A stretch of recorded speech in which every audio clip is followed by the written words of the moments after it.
30 minut bo pripadlo enemu vodilnih strokovnjakov na področju medicinske konoplje.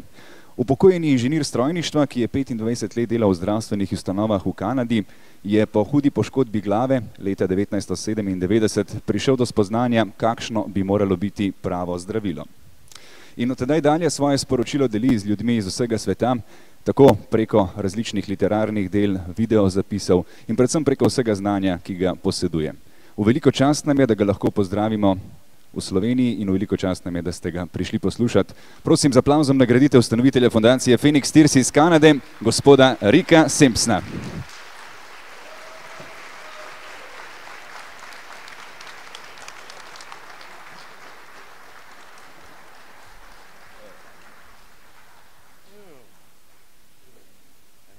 Computers in the way here, and the light is horrible. There. Well, dober dan, and I'm very happy that you could all be here with us today.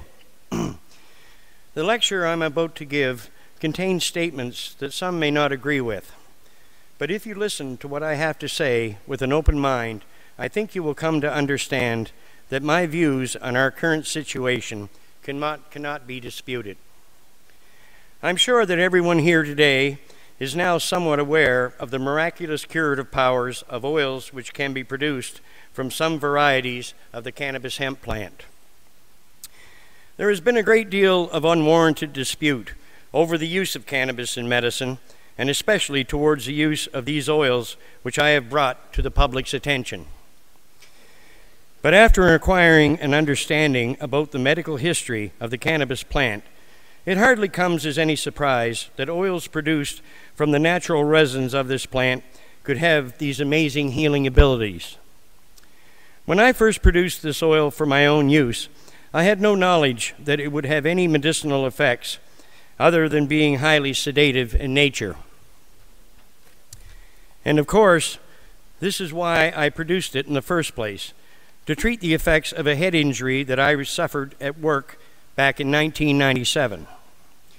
I'm sad to say that the oil I first produced in 1999 just sat there for almost 3 years before my medical condition forced me to explore its medicinal use. But after I was told by the medical system in late 2001 that there was nothing further they could do to help me, I had nowhere else to turn. Once I started to ingest the oil I had produced, it sent me on a voyage of discovery about the true meaning of medicine. And to my horror, I discovered that for the most part, what we call medicine today is a total fraud, and doctors are not following their own sacred Hippocratic oath. But with all the technology and wisdom that we are now supposed to possess, how could such a thing be true? Is it really possible that we all could have been manipulated and brainwashed to such a degree that we cannot even see the simple truth which surrounds us? After I walk you through the history of mankind's use with this plant, I think it will become abundantly clear that indeed this is what has been done to all of us. Before I begin, I would like everyone to know that I consider myself to be just an ordinary man. But through a series of circumstances concerning my health, which were beyond my control, I was forced to see the truth about the civilization we have created. It is my hope that the statements I will be making can help to educate everyone about the true history and harmless nature of this plant, which we have all been told is so harmful. So let's step back in time and look at the facts concerning its medicinal and other uses which have been such a benefit to our species. There is strong evidence to suggest that cannabis was man's first cultivated crop, and it's very likely that this is the case, since it could provide many of the necessities that humans needed to exist, such as food, fiber, and medicine, etc. And it was also easy to grow. Man has used this plant throughout the ages in countless ways, and until the last 100 years or so, cannabis was simply looked at as being a God-given plant that we were all entitled to grow and use in whatever way we saw fit. We are all supposed to be living under God's watchful eye. So would what we perceive as being God actually give us a plant that is of such great value, both medicinally and otherwise, then take pleasure in watching some segments of our society persecute those who partake of its use? I strongly doubt that this could have been his intention. Long before the time of Jesus, cannabis was already recognized as being the most medicinal plant we had at our disposal. The earliest reports of its medicinal use come from ancient China, about 2,800 years BC. So this plant was in widespread use as a medicine for thousands of years before the man many of us look upon as being our Savior was even born. In fact, cannabis was an ingredient which was used in the production of the holy anointing oil. So I can only surmise that due to its healing abilities, Christ himself used the medicinal properties of cannabis instead of the power of God to heal those he came into contact with. But in a perverted attempt to keep the masses enslaved to religious dogmas and beliefs, religious leaders since that time have chosen to keep the truth about cannabis hidden. Many of the greatest healers in history, both before and after the time of Christ, chose to use this amazing plant in their efforts to heal the patients they were treating, and therefore the medicinal use of cannabis became legendary. 200 years AD, there are historical accounts which indicate that the Chinese were using a mixture of cannabis resins and wine as an anesthetic, and it was recorded that with the use of these substances, they were able to perform painless operations and amputations. Then, during what we refer to as being the Dark Ages, and later during the Crusades, it was a known fact that cannabis could help to heal severe wounds while leaving no scars to indicate that there had ever been an injury inflicted upon the bodies of those who received treatment. Even though at that time the healing powers of this plant were well documented, during the Spanish Inquisition, which was to follow, religious leaders saw fit to put those who used this plant for medicinal purposes to death. And as an excuse for their outrageous behavior, they claimed that they suspected its medical use to be some form of witchcraft. Now, why on earth would religious leaders choose to do such a thing if in fact they were not trying to hide this knowledge from the sick and suffering who required its use? I believe this more than highlights the fact that what we perceive as being religion has not always led us down the right path. Since many religious sects in ancient times revered cannabis as a holy plant due to its beneficial effects on their health and the never-ending ways that cannabis could be put to good use to help them survive, I can only conclude that hundreds of years after the death of Christ, when some form of Bible other than the Old Testament was finally pieced together from scriptures which were written by many different individuals, that those who edited the first Bible and editions which have been printed since have done a great disservice to mankind by hiding the truth about cannabis. This in turn has caused untold misery, suffering, and death from that time onward. There is nothing wrong with believing in religious teachings, but if we are not given the truth as a firm foundation for our faith, then it can lead mankind into the depths of despair where human suffering is commonplace.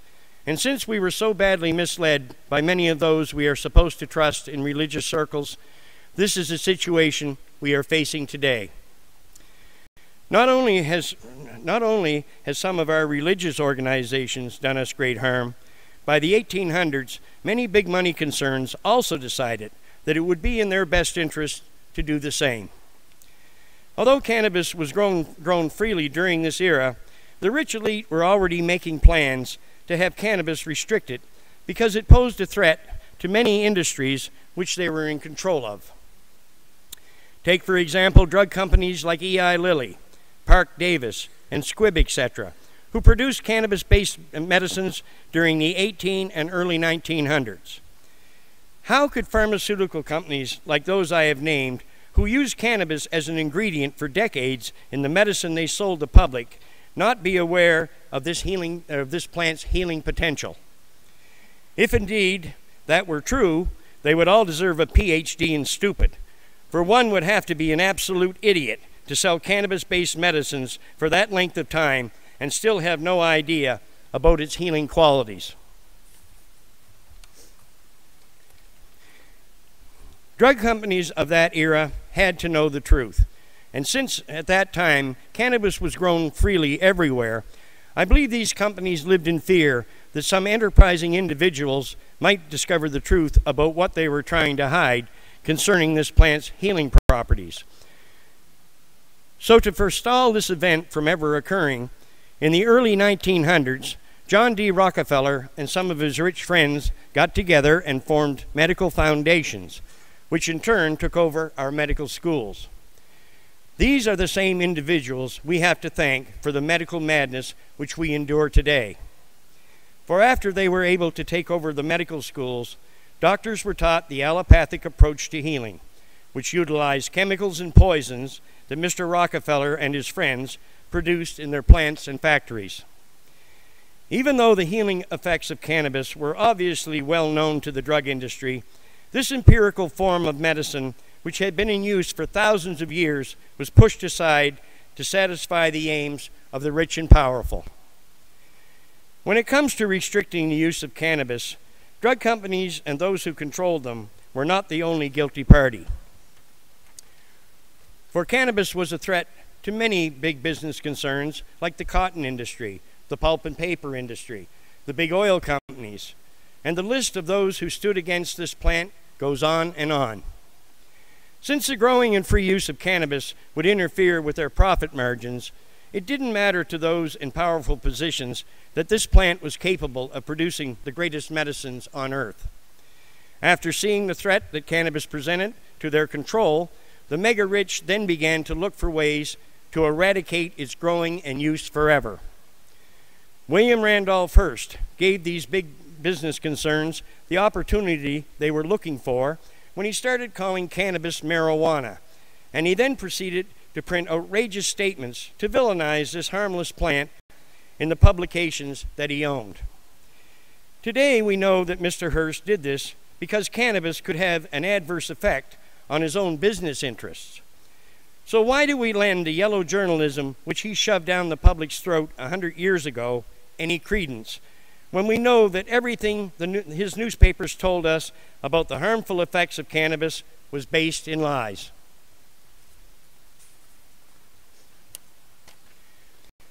Then we have to deal with Harry Anslinger, who was in charge of the Federal Bureau of Narcotics in the U.S.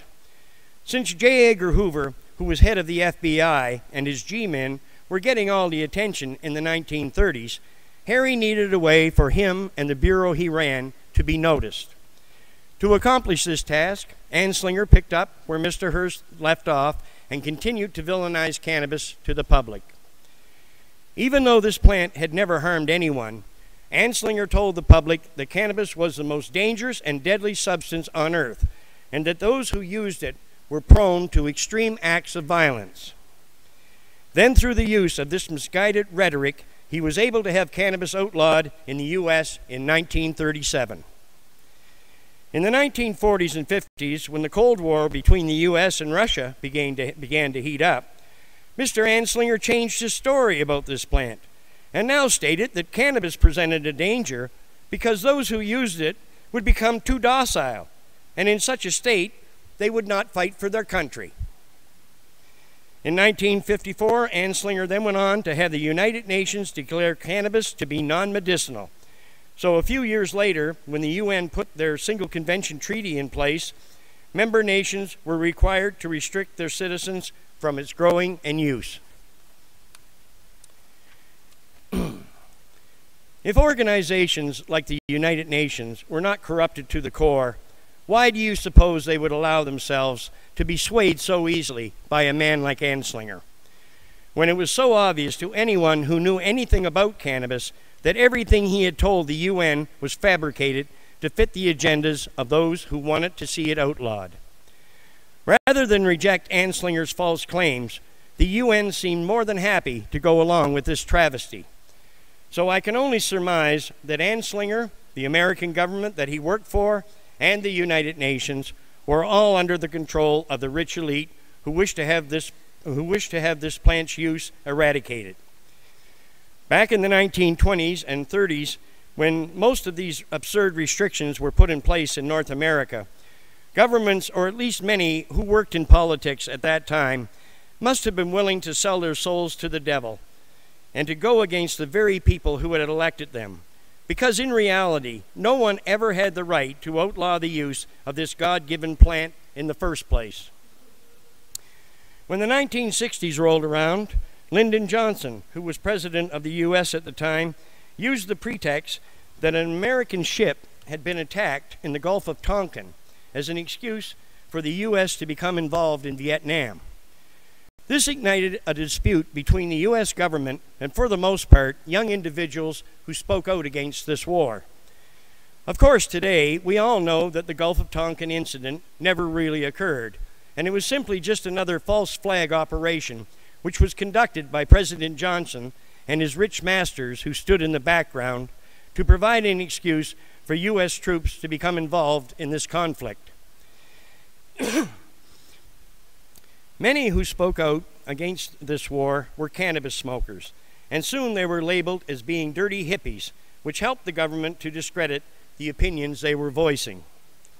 But now we are all aware of the fact that these cannabis smoking hippies were right. So indeed it seems that their use of this so-called dangerous drug did nothing to impair their thinking abilities in any way. For in truth, the war in Vietnam was just one of many crimes the U.S. and their military-industrial complex have been committing against nations worldwide. And sadly, they have continued on with this type of aggression right up to the present day. I think it's safe to say that John Kennedy was the last U.S. president who was not totally controlled by the rich elite. And those who came after were really nothing more than yes men who were put in place to uphold the interests of big money. Take, for example, President Richard Nixon, who formed the Shafer Commission to finally get the facts regarding the use of cannabis. Their study concluded that cannabis, also by then known as marijuana, should be made completely legal again. In addition, they felt that since cannabis presented no danger for medicinal use, that it should be put in a category of its own.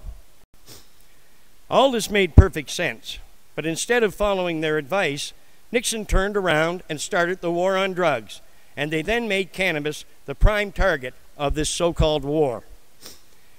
Over the last few decades, the governments of North America have been advised to legalize cannabis by many respected individuals, such as Judge Francis Young, who did a study on this subject, and his findings were that cannabis is one of the safest and most therapeutically active substances known to man. In Canada, both the Ledane Commission and the Canadian Senate have also advised the government there to once again legalize this plant's use, but to no avail, for these governments have continued to refuse to act on the public's behalf. After Nixon was impeached, Gerald Ford then took his place, and when the 1974-75 Medical School of Virginia study found that THC, the active ingredient in cannabis, could kill cancer cells, Ford turned around and confiscated research into cannabis, which had been conducted by universities in the U.S., and he then placed all rights for research and development into the hands of the pharmaceutical industry. Why would a president of the United States of America perform such an act against the people of his own nation, if in truth he was really working in their best interests? When only a fool or someone who had something to gain would place the research rights concerning cannabis back into the hands of the very companies that were trying to hide its healing qualities. But sadly, one president after another since that time has done nothing to rectify this situation, while millions of their fellow countrymen have paid with their suffering and too often with their very lives to maintain a system which is obviously so badly flawed. I'm sad to say that my own homeland, Canada, has fared no better when it comes to finding sound political leadership. And much the same as in the U.S., those who have represented the Canadian people have refused to do a thing to help the sick and suffering of their own nation. So this can only be looked at as being a fitting tribute to the inability of those who live in both the U.S. and Canada to elect leaders who are worthy of their respect. During the 1980s, the drug companies developed synthetic cannabinoids, and they stated that their aim in doing so was to take the high out of this medicine. But strangely, at the same time, they were producing medications from the opium poppy and other deadly, addictive, and dangerous substances which can get you higher than a kite. So why would these drug companies possibly be concerned about the harmless high which cannabis can produce if too much is smoked or ingested? The real problem for the drug companies concerned the fact that they could not patent the cannabis plant. So to make profits from synthetic cannabinoids, which they could patent and make huge profits from, the drug companies were more than happy to go along with all the propaganda and lies which the sick minds of those in control had spread about this plant since the early 1900s. Studies have shown that the synthetic cannabinoids which some drug companies produce come with side effects, and they are only effective in limited ways for about 13% of those who use them. While natural cannabinoids from the plants themselves have truly no dangerous adverse effects, and in combination they can have miraculous benefits on the health of us all. So this makes it more than clear that both governments and drug companies practically everywhere on the planet have been influenced by the ruling elite to try to keep the use of this plant, which can help us in so many ways, prohibited. Every legitimate study that was ever conducted in regards to cannabis has shown that this plant is nature's greatest gift to humanity. But still, those in control have continued to turn their backs on its use to ensure that their business interests continued to flourish while mankind was left to suffer the consequences of their actions. Yet our governments, the very people we put our trust in to protect our health and well-being, have put laws and other restrictions in place to prohibit its use, even as a medicine. Just who do these people think they are? And why have we, the human race, allowed ourselves to be manipulated so easily? The first concern of any government must be the health and well-being of the people which they represent. Agreements with other countries and organizations like the United Nations are not worth the paper they are written on, due to the fact that these regulations were designed to enhance the profit margins of big corporations. So obviously, they have nothing at all to do with helping humanity. This situation has left the health and well-being of those who inhabit this earth in the hands of criminals, who have no intention of doing what is right to help ease our suffering. It is now clear that a group of psychopathic, mega-rich individuals have been controlling our perceptions about many things.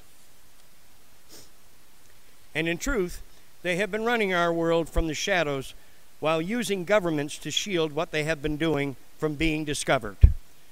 Many years ago, after they were able to have the governments put these absurd laws and regulations in place, the governments which followed could do little more than go along with the guidelines which had been set.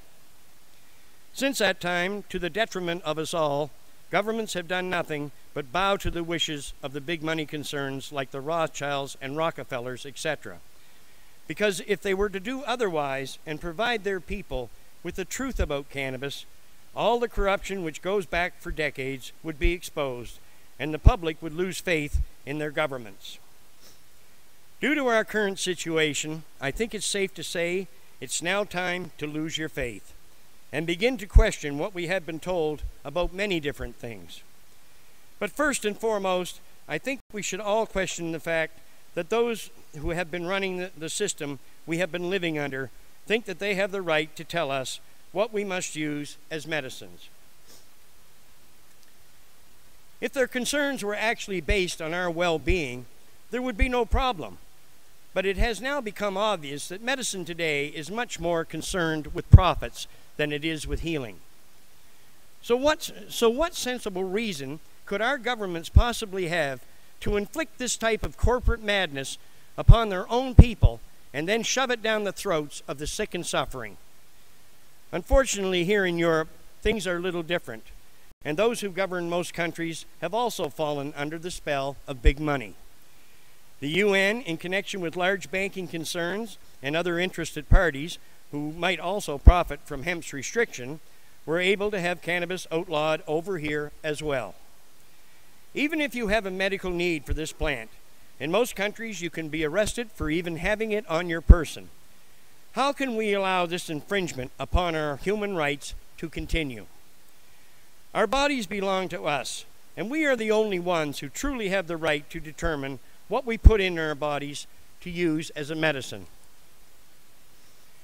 When it comes to the use of cannabis, man's oldest known and safest natural medication, only a lunatic or someone who had a vested interest in keeping hemp's medicinal use restricted would have any reason at all to tell you that you cannot grow and use this plant to heal yourself. Excuse me. The healing qualities of cannabis are now becoming widely known everywhere. So I ask you, have we not had enough of all this needless suffering and death? And is it not time to put an end to this system of control which has harmed and killed so many of our fellow man? The time to act is now.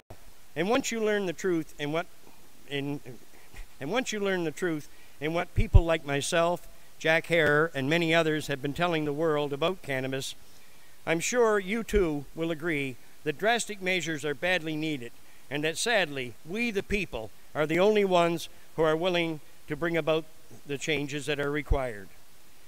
The world as we know it stands on the brink of destruction, and this simple harmless plant from nature can save us. Yet we stand around like a flock of sheep and do nothing to rectify the situation. Does the sky truly have to fall on our heads before we react?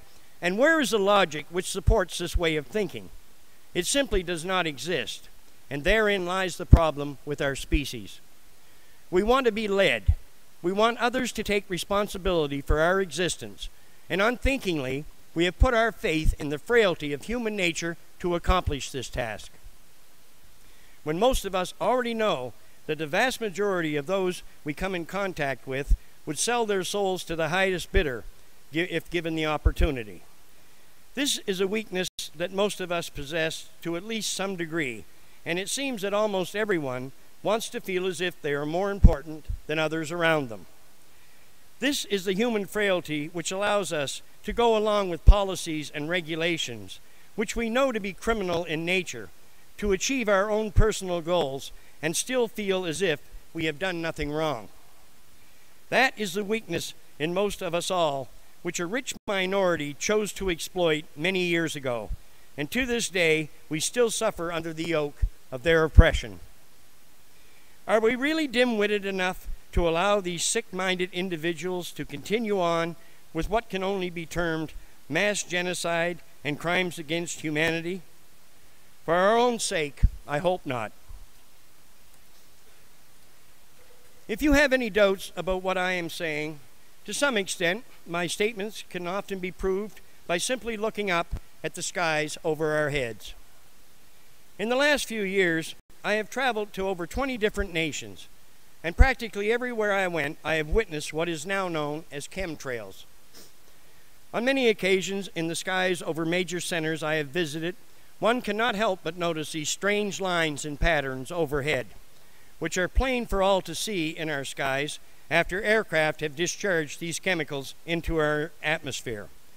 Then a short time afterwards, they begin to spread to the point that the blue sky is no longer visible, and all the blue is replaced by a pale white-colored mist.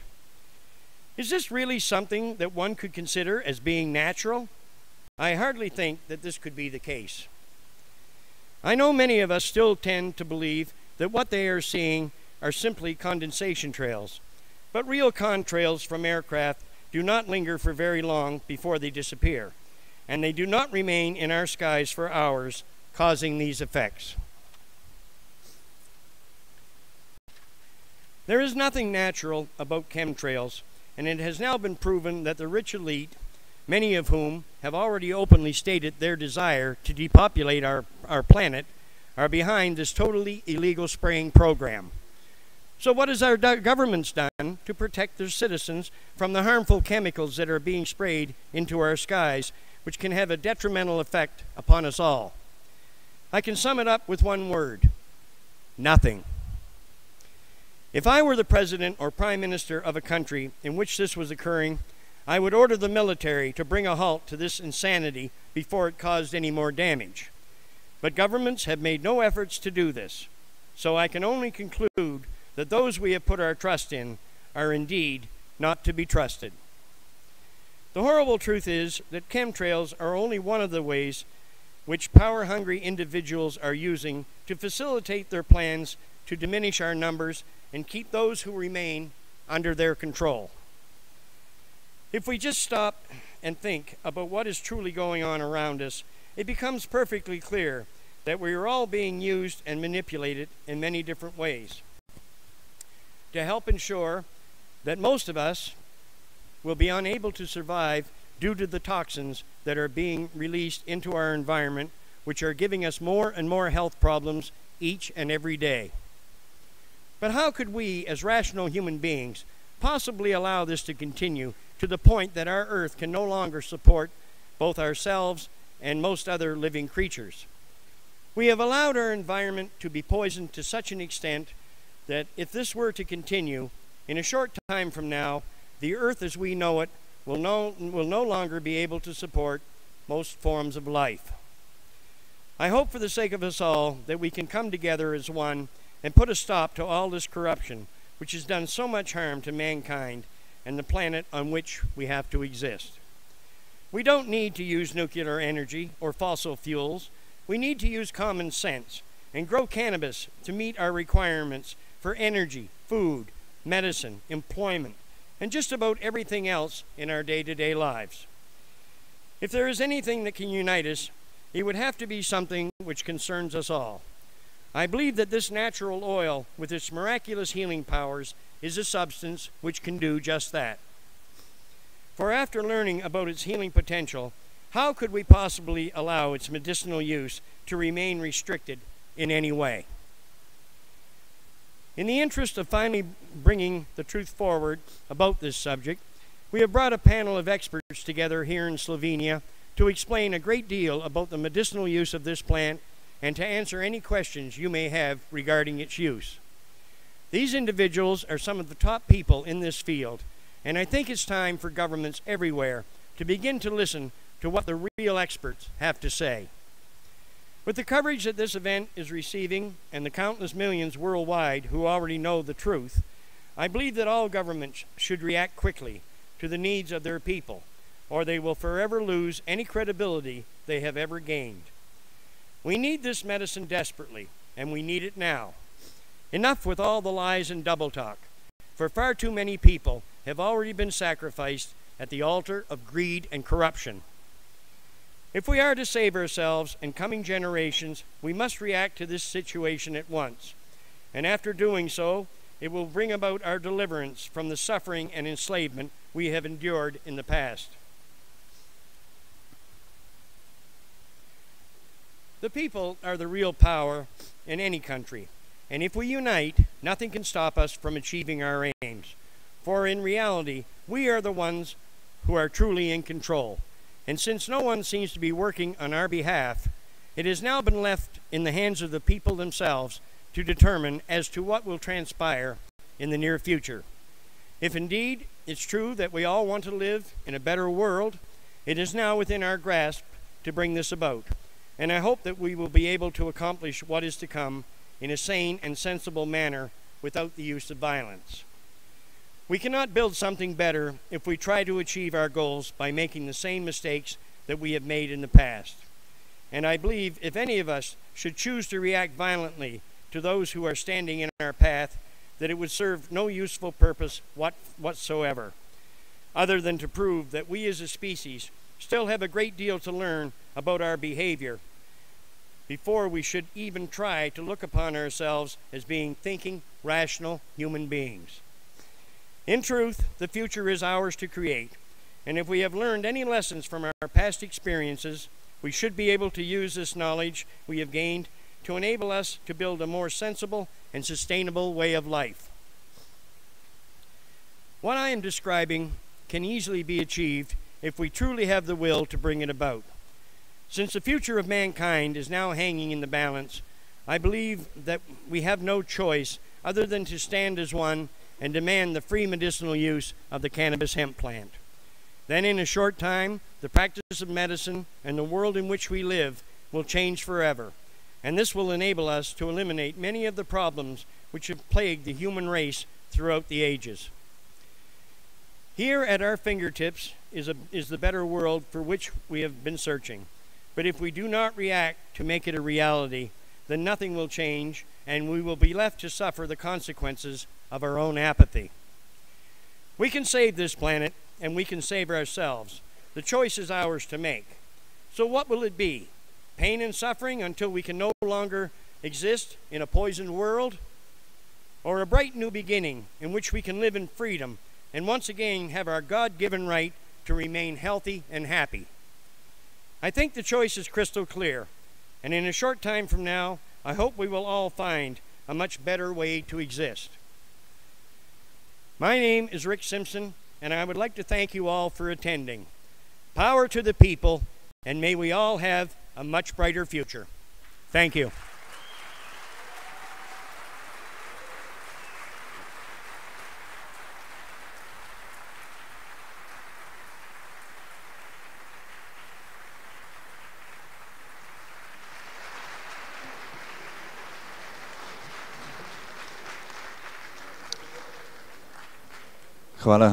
Hvala še enkrat ustanovitelju fundacije Phoenix Tears, gospodu Ricku Simpsonu. Kot rečeno, vseh 5 govorcev bo na koncu našega